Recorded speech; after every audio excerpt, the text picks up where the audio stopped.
Good day mga kaibigan, magandang araw sa inyong lahat. This is Kuya Dudes. Welcome back to my channel. So kung bago pa lang kayo sa YouTube channel natin mga kaibigan, don't forget to subscribe para updated po tayo sa mga bagong update natin tungkol po dito sa pag-apply, paghanap ng trabaho mga kaibigan. No?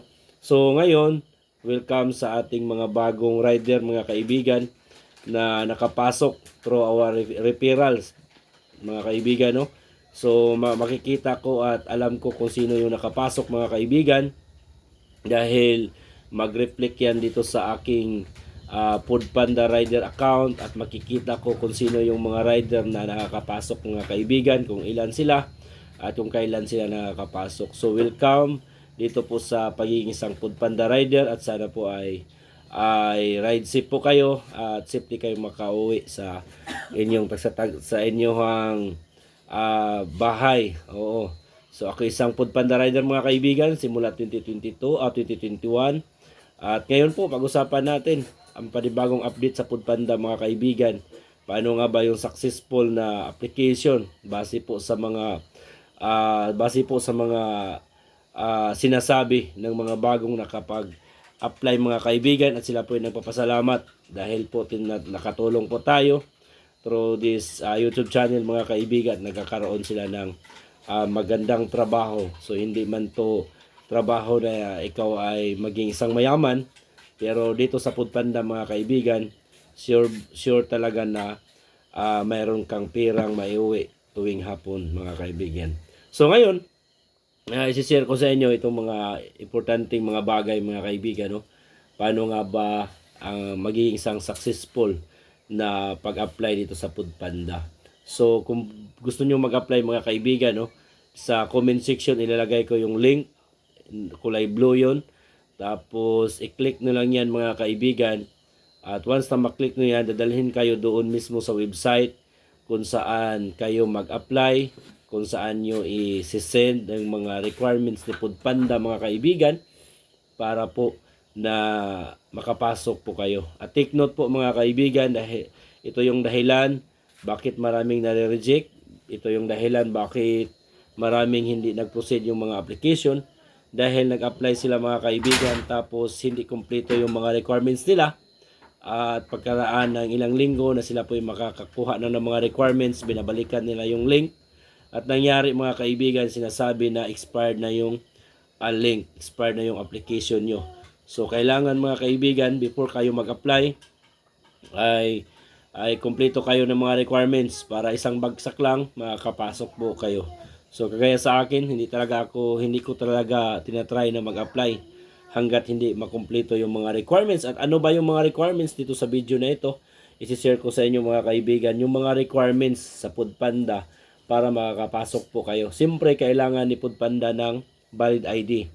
So kailangan ni Foodpanda ng valid ID mga kaibigan, driver license, PRC, or yung professional na mga ID, professional commission, galing sa professional commission. So driver license, passport, or UMID. So yan po yung mga valid ID na government issued ID po yan mga kaibigan. So kailangan mayroon ka yan para po makaka-proceed ka sa inyong application. Siyempre mga kaibigan, pinaka-importante po talaga itong driver license. Kailangan po yan dahil yung trabaho natin ay pag-deliver ng pagkain. Pangalawa mga kaibigan is barangay clearance. So kailangan meron kang barangay clearance or NBI clearance. Mas maganda para sa akin, no, NBI clearance na lang yung ipapasa nyo para sure mga kaibigan na matanggap ang application nyo sa system. At kailangan din mga kaibigan, na tips ko lang din sa inyo, na malinaw ang pagkakuha ng mga requirements nyo. Dahil pipicturean nyo yan mga kaibigan. Picture po, hindi po scan. Kailangan picture po talaga. Pipicturean nyo lahat ng mga documents na yan at isisend mo dito sa application. Makikita mo yan pag i-click nyo na yung link na nandyan sa comment section mga kaibigan. So driver license, kung motorcycle, yung rider yung applyan nyo. So meron kasi dalawang option yan mga kaibigan, bikers at saka motorcycle riders. So kung bikers, isang ID lang yung kinakailangan. Kung motorcycle mga kaibigan, so kailangan mo ng driver license, no?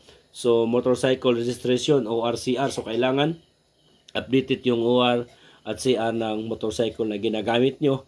At tips ko lang din mga kaibigan para po sa sure na makakapasok ka ay yung mga latest model, yung mga motor na gagamitin nyo sa pag-apply mga kaibigan sa Foodpanda. Kagaya ng mga scooter ngayon. Okay? Kasi sinasabi ng iba, minsan namimili daw si Foodpanda ng mga unit ng mga motorcycle na hindi ka magkaroon ng problema on the way po sa trabaho mo as a delivery mga kaibigan. No? So motorcycle registration or OR at CR, at saka meron ka ding TIN ID at saka TIN number mga kaibigan. Of course, meron kang GCash account dahil kagaya ngayon, merong binibigay si Foodpanda mga kaibigan na mga, ang tawag nito, itong mga cash gift, pandagdag ng panggasolina. So ngayon sinasabi ng ating admin na meron daw 5,000 na matatanggap, I think this week or next week, at papasok yun sa GCash account natin, direktang papasok yan sa GCash account natin. TIN number at saka TIN ID po yan mga kaibigan, kailangan mo talaga para matuloy-tuloy yung proseso mga kaibigan sa application nyo kay Foodpanda. So pag meron na yan mga kaibigan, isubmit mo yan doon sa link na nandyan sa comment section. Kulay blue po yan, naka-highlight po yan. At yan, pag masubmit nyo yan, kailangan na yung cellphone mo ay naka-online po yan 24 hours. Kasi po minsan, gabi po magte-text ng confirmation message si Foodpanda na ikaw ay makakapasok na, at nabibigay po yan ng link mga kaibigan, nabibigay po yan ng link para sa susunod na proseso. So sa sunod na proseso mga kaibigan, meron tinatawag na interview at saka orientation. So ngayon ang sinasabi ng iba, mayroon ng account sila, nakaka-open na sila sa Roadrunner, nakikita na nila yung mga order, nakikita nila yung mga schedule. So pwede ka nang magtrabaho kahit wala ka pang bag mga kaibigan, no? So pwede mo nang ibiyahe yan. So kumuha ka lang ng bumili ka lang ng mga temporary na mga box na, or meron kang motor na may top box. So pwede mo yan gagamitin, no? At saka yung uniforme mo na tulad nito, pwede ka na lang mag-type E mga kaibigan. Yung kulay white, kulay white lang mga kaibigan na isusuot nyo. So yan po yan mga kaibigan, importante po yan na sa pagkatanggap nyo sa Foodpanda, sa pagkatanggap nyo sa, ang tawag nito, sa account nyo, na kayo po ay kasali na sa Foodpanda Rider mga kaibigan. So mag-duty ka agad kayo. Duty ka agad kayo para ma-activate yung account nyo mga kaibigan, no? So siguraduhin na fully charge yung cellphone mo sa pag-duty mga kaibigan.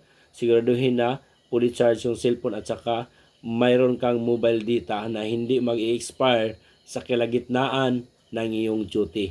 So kung malapit na ma-expire, so pwede ka nang magpa-load uli mga kaibigan, para hindi ka magkaroon ng problema sa inyong pagbibiyahe. So wag mong kalimutan yung helmet at saka safety gear. So naka-jacket ka at makikita, visible pa din yung, kahit naka-jacket ka, kailangan visible pa din yung uniform niyo.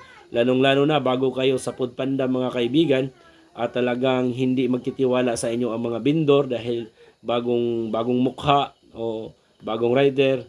So kailangan yan mga kaibigan na ka-uniforme talaga kayo at saka meron kayong top box. So, pero kung bagong rider po kayo at wala pa kayong uniform, kasi matagal po talaga yung proseso ni Foodpanda mga kaibigan sa pagbigay ng box at saka uniform. So ang gagawin nyo yan, kagaya ng bagong mga rider ngayon na nakapasok po dito sa atin mga kaibigan dahil natulungan natin. So ang ginagawa nila, bumili na lang sila ng uniform doon sa Shopee. So kaya nang sabi ko, pwede kayong magka-white lang muna at saka magpakilala kayo na bagong rider po kayo dahil pakita nyo yung cellphone nyo, yung order number, para yan po yung proof at evidence na ikaw po ay legit na rider mga kaibigan. So pagkuha ng ship mga kaibigan, ito yung mga peak hours na maraming ship mga kaibigan. No? I mean, not maraming ship, maraming order. So yung ship na 10 to 1. So marami po yan, 10 to 1, 10 ng umaga hanggang 1 ng tanghali. So napakaraming order po yan mga kaibigan. At talagang masusulit mo talaga ay yung pag-duty. At saka alas 4 hanggang alas 9 ng gabi. So maraming order po yan mga kaibigan. So yan po yung mga tinatawag natin na peak hours mga kaibigan, no? So, yan, makikita nyo sa comment section kung saan kayo mag-apply sa Foodpanda.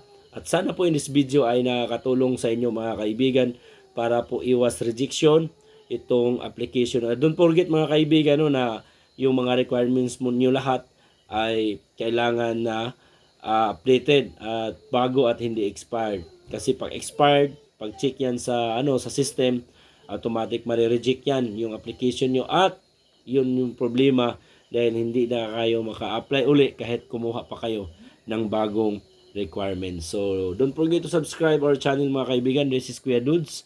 Sana po ay makapapala rin kayo makapasok sa Foodpanda at ako'y masaya na kayo ay nakakapasok at magkakaroon po kayo ng trabaho. Don't forget to subscribe our channel. Shalom po.